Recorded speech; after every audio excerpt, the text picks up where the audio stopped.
There's a really interesting way to start a fire using cotton balls, leftover wood ash, and a couple of boards to create a friction fire.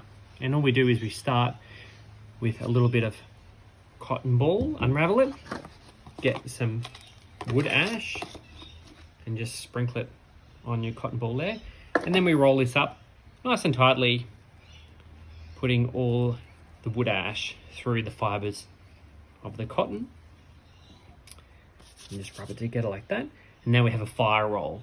And with one board, what we're going to do is use pressure and friction in order to generate heat. And it's going to cause the wood ash to ignite.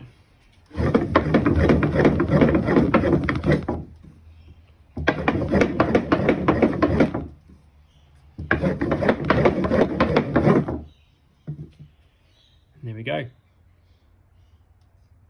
Those fibers have started to ignite because we applied friction, which caused heat and ignited the natural parts of the wood ash and the cotton ball.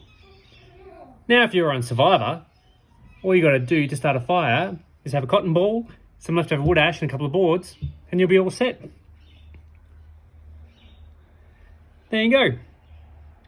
Just one quick warning, always have a responsible person around whenever you're using fire, and make sure you've got some water in order to extinguish this. But if you're in the bush and you had your tinder bundle, you would just add this ember to your tinder bundle, and as you add oxygen, you'll be able to start a fire.